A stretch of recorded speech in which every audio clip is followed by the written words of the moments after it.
아침 6시. 주방은 오늘도 분주하다.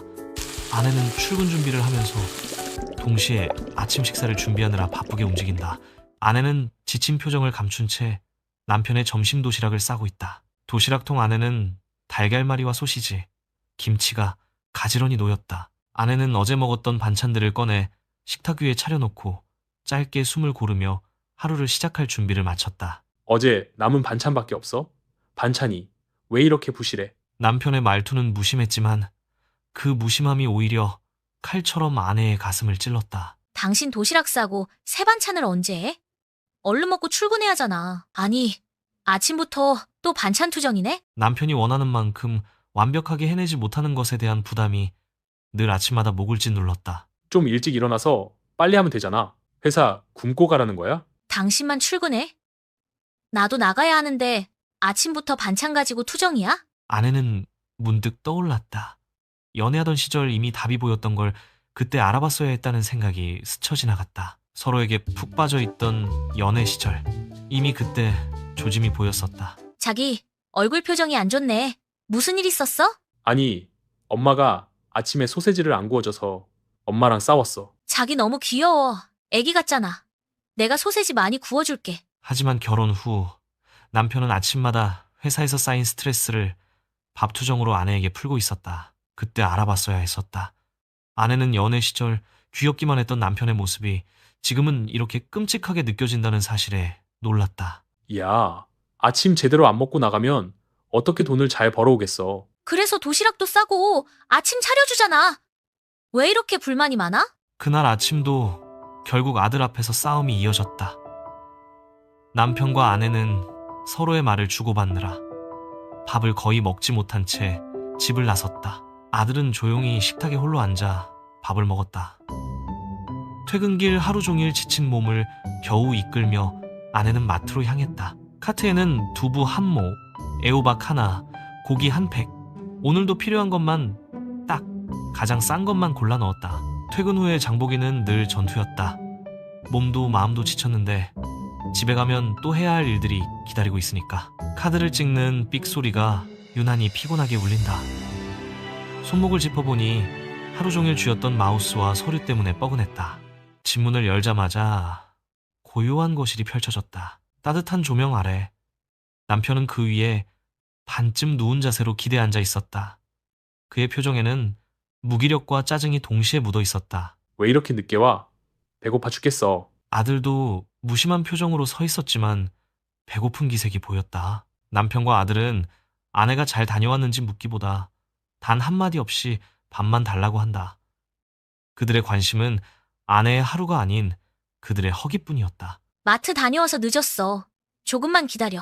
현빈이도 배고프지? 싱크대 위 도마에서 양파를 자르자 그녀의 눈이 시큰거렸다. 양파 때문인지 하루 종일 쌓인 억울함 때문인지 구분이 되지 않았다. 양파물과 함께 진짜 눈물이 뚝 하고 떨어졌다. 잠시 후 식탁에 반찬과 국이 차려졌다. 남편과 아들은 천천히 소파에서 일어나 무표정한 얼굴로 의자에 앉았다. 또 돼지고기야? 소고기는 없어? 아씨, 국이 왜 이렇게 짜? 차려주면 고맙게 생각하고 먹어. 동료 와이프는 칠첩반상으로 차려준대. 뭐라고? 칠첩반상 해주면 다 짜다고 할 거잖아. 맛있게 먹은 적이 없어. 야, 음식이 짠데 어떻게 맛있다고 해? 말끝은 늘 상처였다. 아내는 남편이 자신에게 진심으로 고마움을 느낀 적이 있는지 기억이 나지 않았다. 저번엔 싱겁다더니 그래서 간 좀 더 해서 줬더니 이번엔 짜다고 하고. 당신 진짜 까탈스러운 거 알아? 음식이 짠 거를 짜다고 하지. 이게 까탈스러운 거야? 밥상에 남은 반찬들은 먹다만 흔적만 남아있었다. 아내는 말없이 자리에서 일어나 접시를 하나씩 부엌으로 옮겼다. 물 틀어지는 소리, 그릇 부딪히는 소리가 유난히 크게 울렸다. 그 소리에 묻혀 아내의 흐느끼는 소리는 거의 들리지 않았다. 내가 왜 이렇게 살고 있을까? 그날 밤 부엌 싱크대 앞에는 설거지 물보다 더 뜨거운 눈물이 떨어지고 있었다.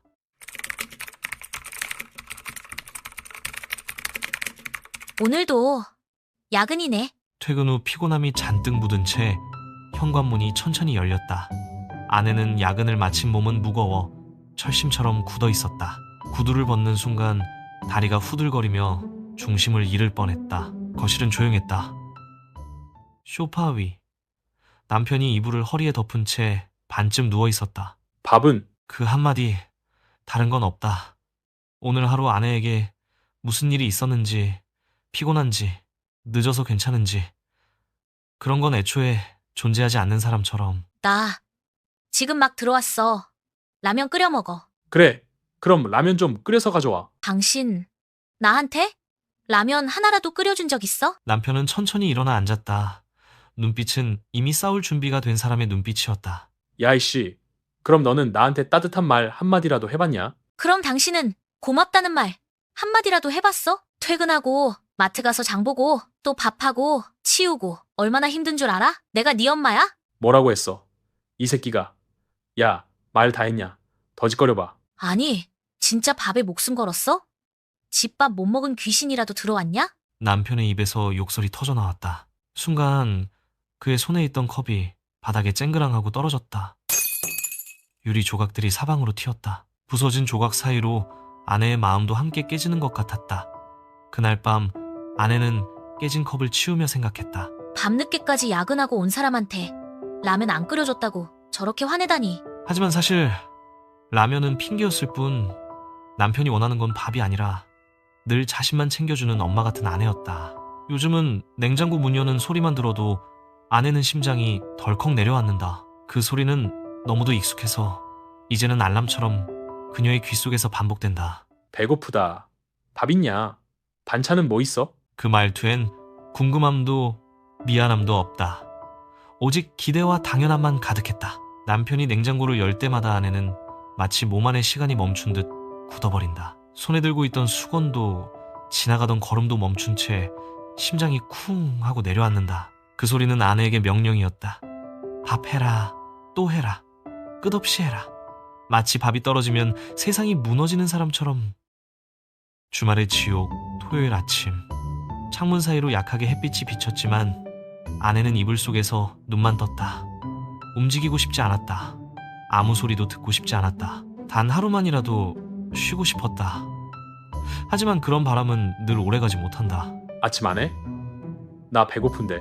그 말은 잠에서 깨라는 말이 아니라 일어나서 일해라는 명령처럼 들렸다. 아내는 깊은 숨을 한번 내쉬고 무거운 몸을 억지로 일으켰다. 허리가 뻐근했고 눈꺼풀은 아직도 뜨겁게 달아올라 있었다. 주말 사람들이 말하는 휴식, 여유, 힐링, 그런 단어들은 아내에게 존재하지 않았다. 부엌으로 향하는 발걸음은 천근만근이었다. 식탁 위엔 남편이 방금 꺼내둔 밥그릇이 텅 빈 채 놓여 있었다. 여보, 오늘은 그냥 배달시켜 먹자. 나 너무 피곤해. 배달은 몸에 안 좋아. 그나마 네가 해준 밥이 낫지. 그 말은 예전엔 내 음식이 좋아, 내가 너를 믿어, 이런 애정처럼 들렸었다. 하지만 지금은 아니었다. 이젠 그 말이 쇠사슬처럼 느껴진다. 해라, 또 해라, 끝까지 해라. 마치 아내가 밥 해주는 기계라도 되는 것처럼. 주말 하루는 밥상 3번 차리는 것으로 끝났다. 아침 준비, 설거지, 점심 준비, 설거지, 저녁 준비, 설거지. 남편은 소파와 TV에서 거의 나오지 않았다. 아들은 방에서 컴퓨터 게임 하느라 바빴고 식탁에 앉아 밥을 먹는 남편의 얼굴은 늘 일관됐다. 감사도 없고 미안함도 없이 불만만 찾는 얼굴. 오늘은 국이 싱겁네. 밥은 또 왜 이렇게 질어? 남편은 국을 끓여내오면 늘 한 숟가락을 맛만 본 뒤 억지로 삼키는 듯한 표정을 지었다. 그 모습을 볼 때마다 아내는 더 이상 요리를 하고 싶지 않아졌다. 맛있게 먹어주기만 해도 분명 즐거움이 생길 텐데 남편에게는 그 작은 일조차 어려워 보였다. 주말의 지옥. 그건 남편 때문만이 아니었다. 아내를 사라지게 만든 생활, 아내를 아무것도 아닌 존재로 만든 반복, 그게 더 두려웠다. 그날은 정말 너무 힘들었다. 회사에서 보고 하나, 회의 둘, 점심도 제대로 못 먹고 뛰어다니느라 다리가 퉁퉁 부은 느낌이었다. 퇴근길 불 켜진 반찬 가게 앞을 지나는데 유리창 너머로 보이는 반짝이는 반찬들이 마치 나에게 손을 흔들었다. 오늘은 우리한테 기대도 돼. 아내는 망설임 없이 문을 열었다. 따뜻한 반찬 냄새에 오랜만에 숨이 조금 편해지는 느낌이었다. 진열된 스테인리스 트레이 속 윤기 흐르는 장조림, 부드러워 보이는 동그랑땡, 깔끔하게 버무려진 나물들. 그걸 담아 플라스틱 용기 뚜껑을 덮는 소리가 이상하게도 내 마음까지 덮어주는 것 같았다. 오늘은 쉬어도 될 것 같았다. 집에 와서 상을 차렸다. 맞벌이면서도 매일 직접 밥을 해야 한다는 부담에서 잠시라도 벗어난 하루였다. 하지만 그 평온은 고작 3초도 가지 않았다.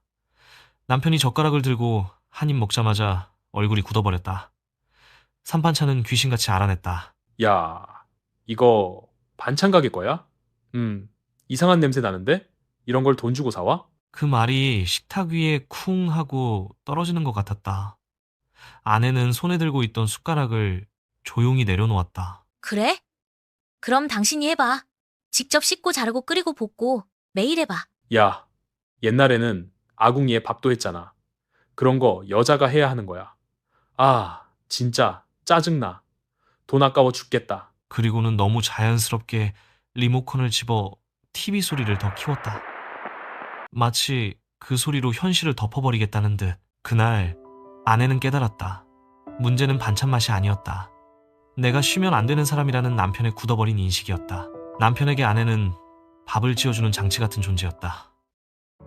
다음날 아내는 조용히 장갑을 끼고 도마 위에 돼지고기를 펼쳐놓았다. 오늘은 마음을 굳게 먹었다. 혹시나 하는 기대, 마지막 한 조각만 남은 희망을 이번 요리에 걸어보고 싶었다. 생강을 곱게 갈고 마늘은 평소보다 2배 더 넣었다. 양념장을 휘저을 때 달큰한 냄새가 부엌에 가득 찼다. 달궈진 프라이팬에 고기를 넣자 치익 소리가 튀어올랐다. 향이 부엌을 채우고 아내는 잠깐 눈을 감았다. 그래, 이번엔 좀 다르지 않을까. 여보 저녁 먹어. 고기 볶아놨어. 남편은 귀찮다는 듯 의자에 늘어져 앉았다. 젓가락을 툭 집어들고 고기 한 조각을 들어 올렸다. 그리고 한 입. 그 순간 그의 얼굴이 찡그려졌다. 아모야, 이거 돼지 냄새나. 제대로 씻은 거 맞아? 나는 냄새? 안 나는데? 마늘이랑 생강 많이 넣었단 말이야. 야, 너는 코가 막혔냐? 잘 맡아봐. 난 냄새 나면 못 먹어. 아, 진짜 짜증나. 됐어. 그럼 냄새 나면 먹지 마. 남편은 당황한 듯 눈을 크게 뜨더니 갑자기 언성을 높이기 시작했다. 야, 그걸 말이라고 하냐?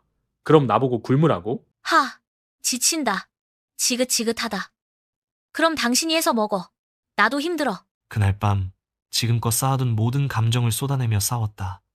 서로의 목소리가 벽에 튕기고 컵이 흔들리고 문이 결국 쾅 하고 닫혔다. 그 후 3일. 남편은 삐져서 방에서 나오지 않았다. 문틈으로 보이는 그림자는 커튼처럼 고요했다. 아내가 밥을 차려놓으면 남편은 건드리지도 않았다. 대신 배달의 말림음만 부지런히 울렸다. 그 냄새들. 기름지고 달고 자극적인 배달음식 냄새가 거실 공기를 채울 때 아내는 문득 씁쓸하게 웃음이 나왔다. 그래. 이제 네 밥은 네가 챙겨 먹어. 그날 밤 남편과 싸웠지만 이상하게도 집안의 정막이 그녀에게는 편안하게 느껴졌다. 오랜만에 누구도 아내를 부르지 않는 밤이었다. 냉장고 문이 철컥 열리는 소리도 밥조라는 목소리도 없는 밤. 편안함과 동시에 남편의 반찬 투정은 평생 계속될 거라는 생각이 들었다. 앞으로 이 문제를 어떻게 풀어나가야 할지 걱정이 밀려왔다.